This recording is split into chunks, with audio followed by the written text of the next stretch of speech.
神が授けた道具は祝福かと思えば呪いだった。待っていたのは滅びの運命。それらを手にした英雄たちは、例外なく代償を支払うことになる。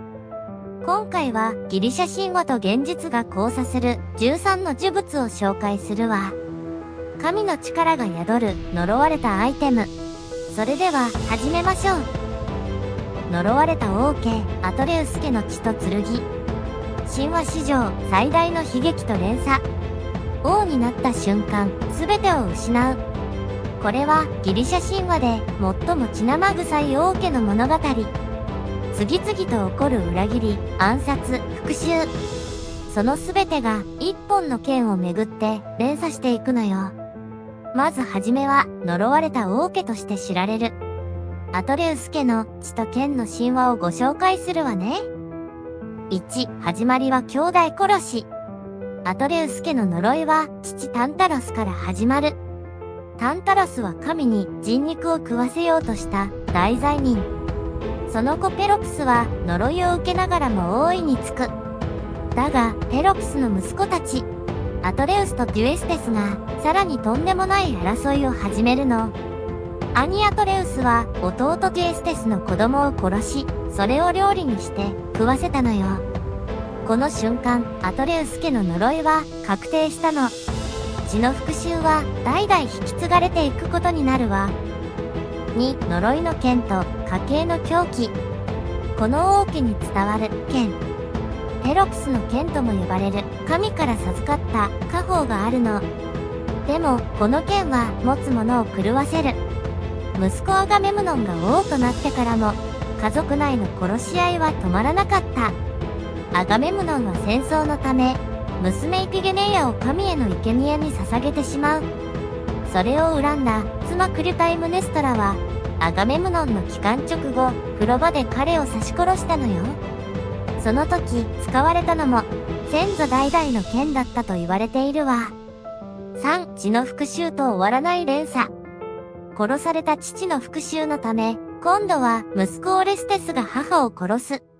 その瞬間、オレステスは母殺しの呪いにとらわれ、狂気に陥り、フリュリアの森をさまようことになる。親を殺せば、子に殺される。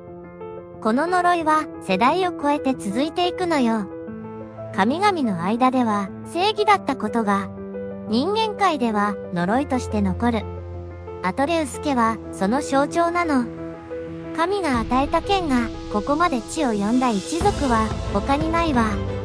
王家の名を継ぐたびに誰かが死ぬ。それがアトレウス家の宿命。もしあなたがこの家の剣を手にしたら、王になりますか？それとも逃げ出しますか？英雄を焼いた愛の毒。ネッソスの血とヘラクレスの最後。信じてきたその衣は英雄の肉体を焼き尽くした。これは愛のために選んだ毒がギリシャで最強の男を滅ぼすお話。次はヘラクレスの最後をもたらした呪物。ネッソスの血を紹介するわね。1、出会いと裏切り。舞台は川のほとり。ヘラクレスとその妻デイアネイラは川を渡るためケンタウロスのネッソスの力を借りることになったの。でもネッソスはデイアネイラに横連母していたの。彼は彼女をさらおうとし、それを知ったヘラクレスは毒矢を放ちネッソスを射抜いた。死に際ネッソスはこう言ったの。私の血には愛を取り戻す力がある。彼女はそれを信じてネッソスの血を少し布に染み込ませて持ち帰ったのよ。2、愛と疑念。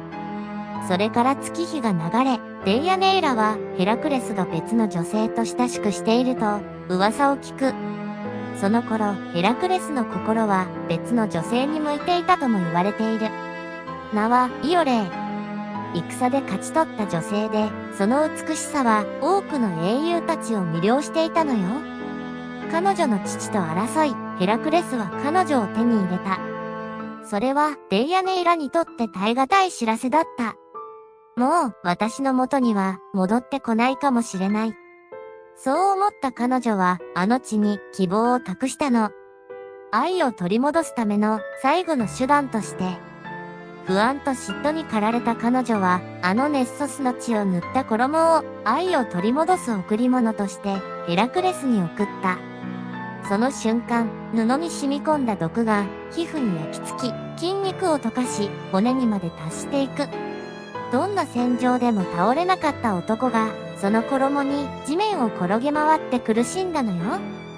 3. 英雄の最後。ヘラクレスは自分の死が近いことを悟ると、自ら仮想の焚き木を組み、友人に火を放たせたの。そしてその瞬間、ゼウスは彼の魂を天に招き、神々の一員として迎えたのよ。英雄の肉体は地上で焼かれ、魂だけが神となった。その代償が愛する人の疑いだったなんて皮肉よね。ネッソスの血は愛か？呪いか？あなたなら信じて送る？それとも疑って破り捨てる？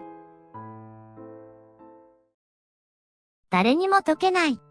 そう言われた運命の結び目があったの。その結び目を解いた者はアジアの覇者になると予言されたのよ。でもそれを本当に叶えた男がいた。3番目はゴルディウスの結び目のお話よ。1、結び目の由来。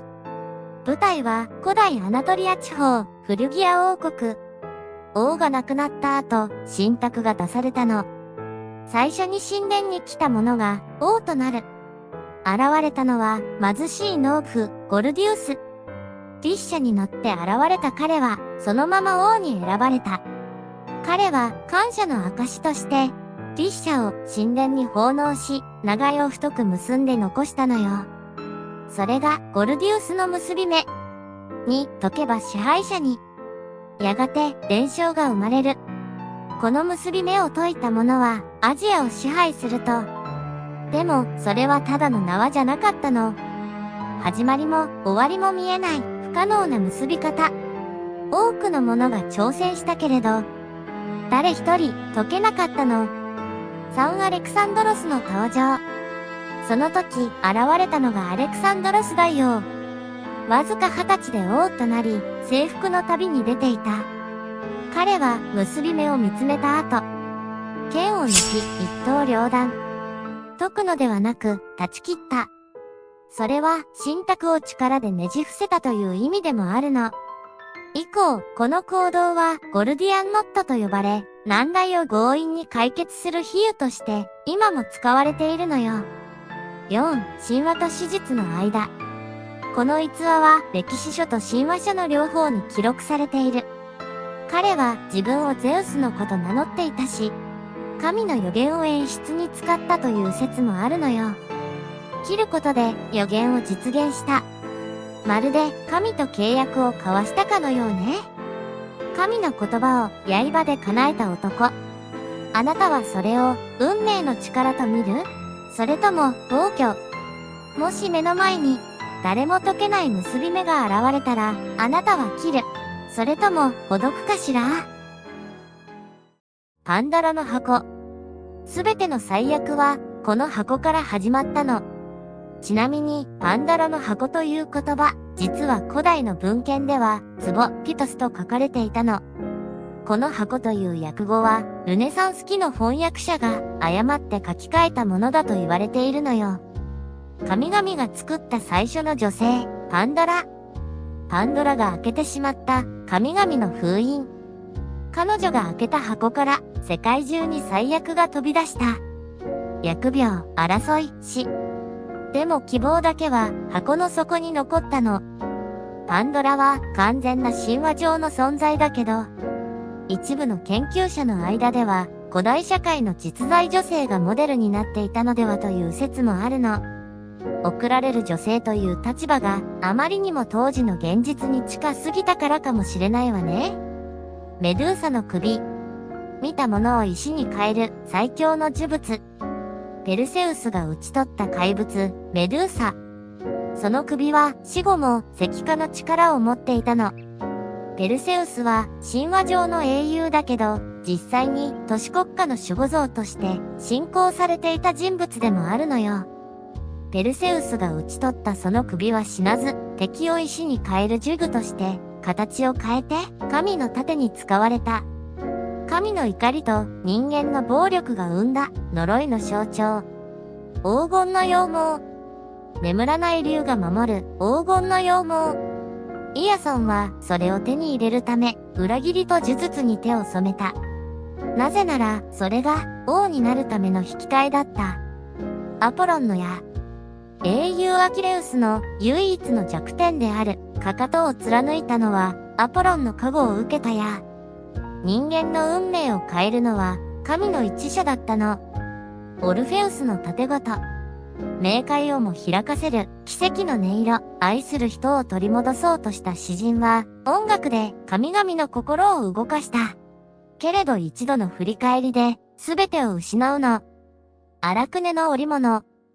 神に挑んだ少女の負った布。それは美しく、けれどアテナを怒らせた。永遠に糸を吐き続ける呪いを受けた彼女は雲になった。トロイの木馬。勝利に見せかけた死神の贈り物。木馬に兵を忍ばせ、城を内側から落とした策略だった。信じた者が敗れる。これが神話最大の罠。ペルセポネのザクロの実。冥界で食べた果実は、現世に戻る道を閉ざした。ザクロは契約を意味する。一口で一生が決まる。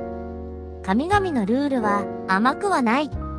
ヘカテの松明。夜と魔女の女神ヘカテが持つ松明。死者の道を照らし、魔術の儀式で使われる道具。もしその炎に導かれたなら、もう戻れないかもしれない。シーシュトスの岩。終わらない労働の神罰。岩を押し続けても、頂上手前で必ず落ちる。その罰には意味すらない。永遠の無意味こそが呪いなのよ。どの呪物も神の力と人の選択が交差していたわね。手にした瞬間、人生が変わる。けれど、それが良い方向とは限らない。あなたが一番気になった呪物はどれですか？コメントで教えてね。それじゃあまた次の神話でお会いしましょう。